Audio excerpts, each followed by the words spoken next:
why? Why would I do this? I did Gearless Krieg and that was alright, I guess, but this? The rules are simple. No items. And I'm Salvador. Just to be specific, because apparently it wasn't clear when I did Gearless Krieg, an item is anything that is equipped in one of these 8 slots. So I can use default grenades, and I can use cars. Salvador is by far the hardest character to do gearless for a lot of reasons, but I'll get into that later. I started my adventure by dressing Salvador up in a monocle and top hat, because the only thing more terrifying than a 5-foot-tall, roided-out murder machine sprinting full speed towards you is one who's dripped the fuck out. I opened a door so hard I got to level 3 and purged my inventory of the impurities. Now that I'm clean, I can play the game. And by play the game, I mean watch 3 hours of Lilith DLC cutscene. Being level 3 against Knuckle Dragger sounds perfectly doable, but wouldn't it be better to let Mordecai kill a bunch of enemies and get to level 7? I think so. And now I have my action skill, which I can't use. Because believe it or not, you can't gun Zerk without gun. It makes sense, but I'm not happy about it. That's the first reason why Salvador is the hardest character to do gearless. He's the only one that can't use his action skill without items. Since I don't have guns or an action skill, the only way I can deal damage to enemies is by fisting them. I fisted a bunch of monkeys and then fisted the big monkey so hard he exploded. Being significantly overleveled seems like it was a good idea. The bandits can't handle being fisted, so I easily cleared out Liarsburg and made my way towards Flint. Honestly, it's starting to seem like this is pretty easy. I don't know what I was worried about. Ow. I spoke too soon.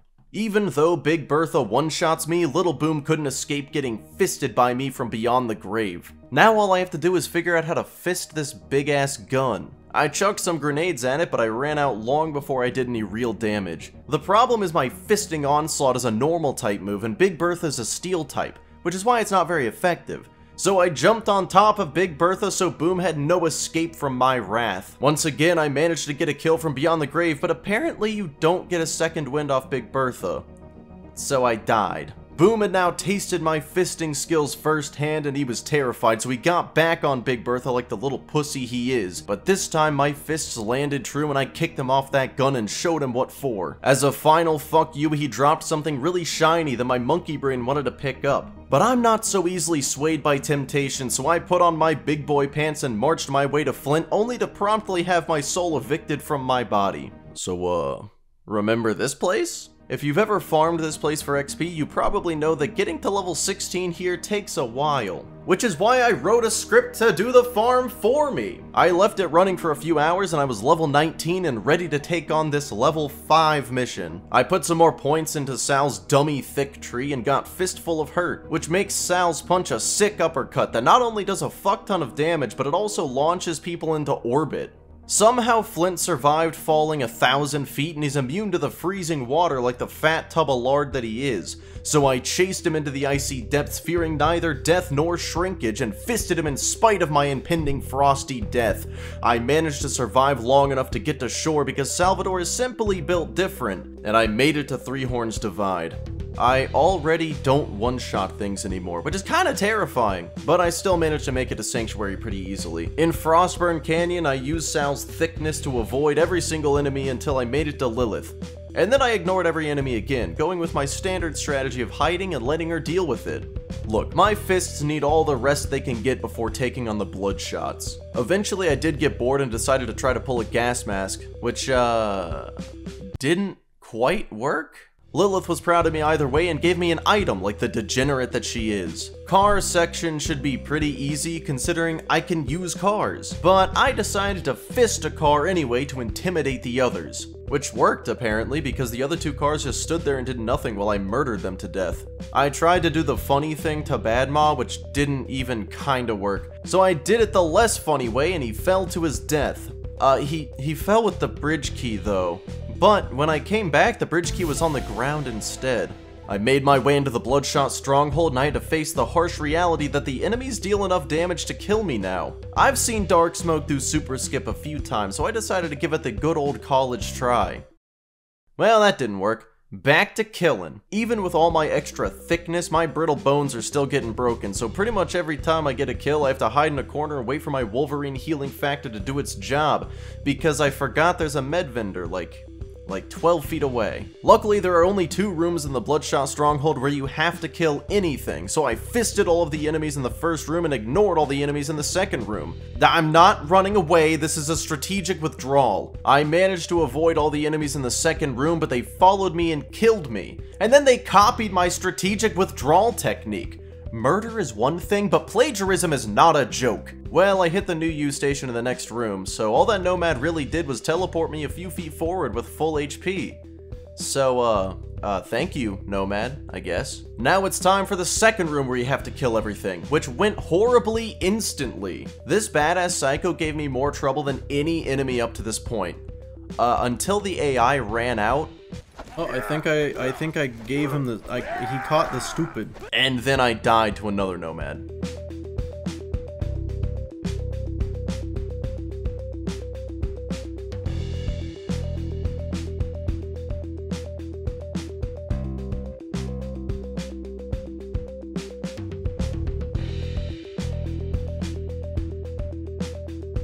And it's as easy as that. Well, I don't have to kill any of the other enemies in the stronghold, so it's time for another strategic withdrawal, which went okay. I rescued Frau, but he got unrescued pretty quick, so I chased after the warden while the bandits and the loaders fought over who's better at kidnapping Frau. I'd say the loaders won that one, but the real loser was me, because after giving the warden a good smack, I found out there is absolutely no chance I was gonna kill it. So rather than throw myself at the warden in a fruitless attempt to deal any real damage, I had a different plan. Alright guys, here's the plan. You're watching it right now. Constructors resist grenade damage. Apparently they also resist big punch damage. What's the plan? This is the plan. You're watching it. Eventually this problem will solve itself. Yeah, sure. That's fine, Lilith. We'll get him later. Stop it. No! You're on your own. You're fucked, Roland.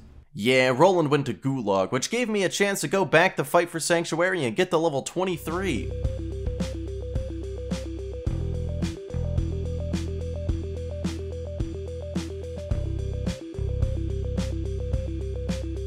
That did it. I rescued Frau and we went back to Sanctuary. I met Tina and died a small handful of times trying to get her explosives, which she used to send me to the bane of the run, the very large ostrich himself, William. I deal a decent bit of damage, but every single one of his attacks deals so much knockback. My tiny 5-foot-tall self can't stay close enough for a quality fisting, and even if I could, he just fists me right back even harder. I can't fight someone who can fist better than me, so clearly I need to practice my fisting skills if I'm gonna win this fight. I fisted some Varkids, which did not go well. I fisted some skeletons, which went even worse. I fisted some weaker skeletons, which went okay, but it wasn't very fast. And then I fisted some bandits, which went worse than any of the other options. So, yeah, I just did fight for Sanctuary again and got to level 33. Not sure why I didn't just start with that. Which leads to reason number 2 why Salvador is the worst character for Gearless. Once he gets to level 40, spending skill points stops being useful. That didn't come up for this run, but I feel like it's worth mentioning. Now I have the most important skill of all, Sexual Tyrannosaurus, which has the best name of any skill in Borderlands, but also, whenever I take damage, it heals me for 2% of my health per second for 5 seconds. Now Wilhelm's fisting ability is worthless, and I slowly chipped away at his health until I punched him so hard he exploded. Now it's time for the part that turns everybody into a wannabe speedrunner because of how fucking annoying it is.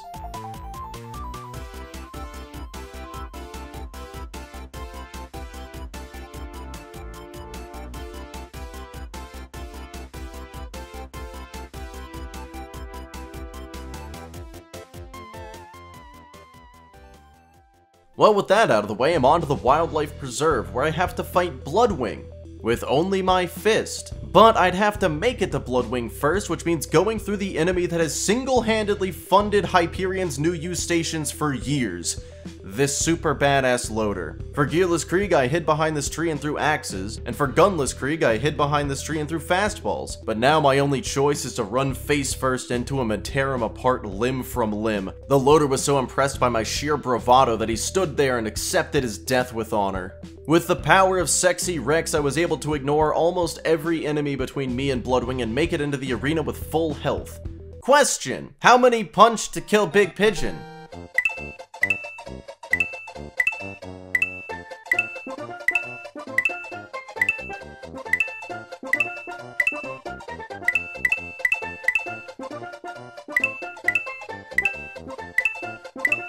That many. Frau told me I needed to find the only person on Pandora whose fisting ability surpasses mine and convince him to join our side. I have to use all of my training and knowledge to impress him and convince him I'm worthy of his help. Yeah, I died. But then after that, I didn't die, and together Brick and I killed some robats and we went back to Sanctuary. Now that I have the Claptrap upgrade from Bloodwing and the fisting powers of Brick, the only thing I have to do before I try to fist the giant flying robot of death is go to Hyperion City and kill the real fake Handsome Jack. It took an unreasonable number of punches to take him down, but nothing can resist the fist forever. Now I just need to press some buttons, and since I don't have to kill anything, this mission is just one big strategic withdrawal. Now you might be wondering, how am I gonna punch a giant flying robot that constantly moves and never touches the ground? That's a bridge I'll cross when I get there, because first I have to get to the bunker. Sex Rex isn't out healing the enemies anymore, so my withdrawals are less strategic and more fatal. I did not consider how to deal with this constructor. I died a small handful of times until I managed to die right next to the constructor and realized it is not fist resistant. With the constructor dead, the door opened and I made my way up the mountain towards the bigger, stronger constructor that I also didn't consider how to deal with. I died a small handful of times trying to get to it, as expected, but once I made it to this crate, I was safe. It has absolutely no way to hit me from here, but how do I kill it? Well, I'm gonna abuse a fun mechanic that most of you probably know about called Health Gate.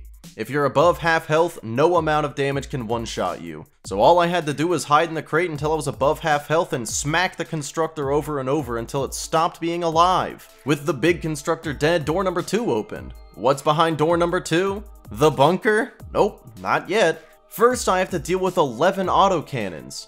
I'm level 33, how hard could it be? The first cannon was pretty fistable, but the second cannon spawned on a ledge that my stumpy little legs couldn't climb. No worries, I threw some grenades at it and it popped. The next one spawned on this wall, so I abused infinite vertical melee. Rinse and repeat for the next 8 cannons and... reason number 3 why Salvador is the worst character for Gearless. He has 0 way to hit flying enemies unless he's directly below them. The cannon isn't flying, but it's the same idea. Can I throw grenades at it? Yes. Okay, or... not? Well, the buzzards are hitting it, so as fucked as it is, if I just sit here long enough, it'll die. Okay, I'm bored. New idea. Attempt 2. Well, I think I found the limit of infinite vertical melee. Okay, attempt 3. This time I managed to get a crit and still couldn't kill it. I'm out of ideas at this point. Oh, wait, I did get it? Hell yeah, time to fight. I forgot to think of how to fight Bunker. Shit. It's okay. I had a plan. Okay, yep, nope, no ideas. I have absolutely no plan. Just Gunzerg. You're dumb. Okay, new strategy. Does anybody have one of those? Alright, Bunker. Get over here.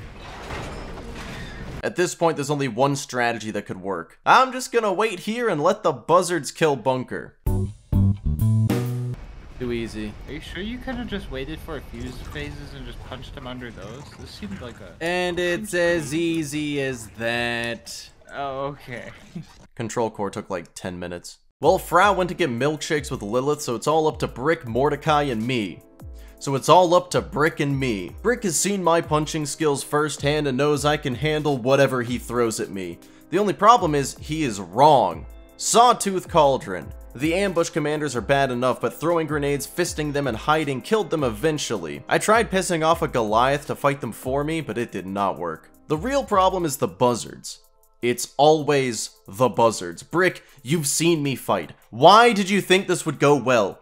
Isn't this more of a Mordecai mission? Worst case scenario, he dies.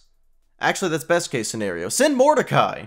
Yeah, so I have to kill 5 buzzards with nothing but my fist and a healthy dose of hoping for the best. I'm abusing infinite vertical melee, but I feel like I'm the one getting abused. I tried pissing off some Goliaths to fight them for me, but it didn't work. You wanna know how long it took to kill 5 buzzards using only melee while dying constantly? 6 hours! Just kidding, that'd be fucking crazy. It took like 25 minutes. It wasn't even that bad. This was the part I was legitimately worried about the most. The warrior? That's gonna be easy. So the fact that it went this well was such a relief you can't imagine. It was like walking into school knowing I had to take a test that I did not study for even a little bit, only to find out that my teacher got hit by a bus, so the test got delayed a little. The only thing standing between me and Warrior is Saturn, who I am not gonna fight. If you climb up this little cliff, you can grenade jump onto the bridge and avoid Saturn entirely. The only problem is, I keep fucking dying. For some reason, my grenades were dealing enough damage to nearly one-shot me, even though they should only be doing like a third of my health. Which means even if I make the jump, I'm gonna get killed pretty instantly. I should have seen this coming. This isn't a strategic withdrawal, this is just me being a pussy. The gods of the fist have cursed me to never survive this jump. I'll have to do it the right way. I'll have to fight Saturn. Just kidding. No, turns out you can get perma-slagged. I found out about that while attempting this jump. I don't know exactly how it can happen, but basically you can have slag permanently applied to you without any indication, which means I was taking double damage from every source, which is why my grenades were doing so much damage. I save quit and that fixed it. Jesus Christ, this game is well made. I'm not even worried about the warrior. Bring it the fuck on. I ran in ready to fist that stupid lava dragon to death.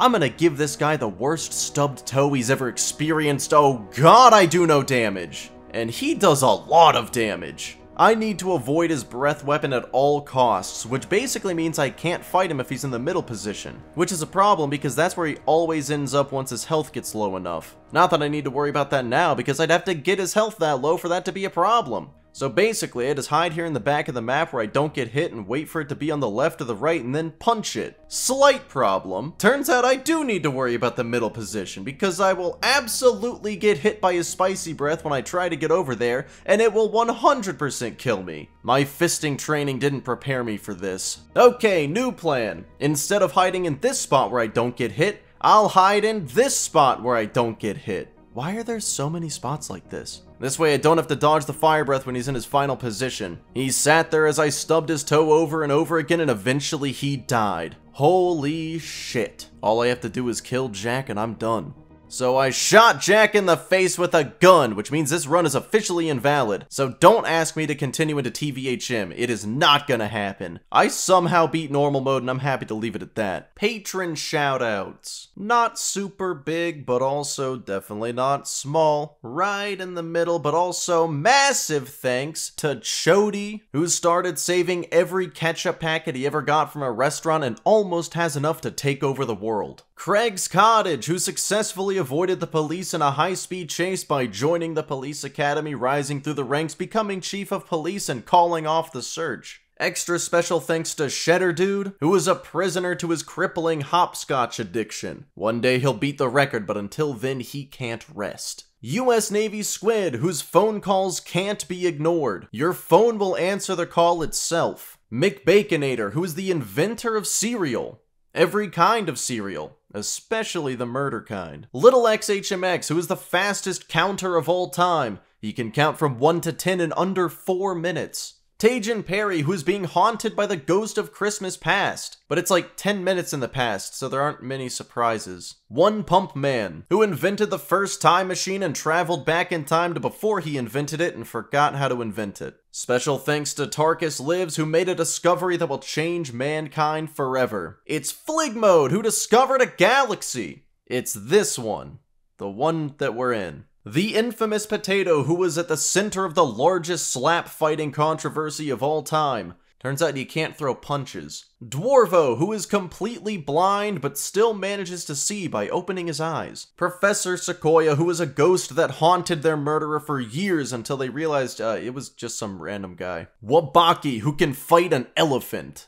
He'd lose, but he can fight it. Theo Watson, who's only 1 inch tall, but everyone thinks they're 6 feet tall, because they just have tall vibes. Rhododendron, who can turn anything into a powder. Have you ever seen powdered water? Is it wet or dry at that point? And Warlord, who is famous for being the most famous person in the world. They first became famous by being the most famous person in the world.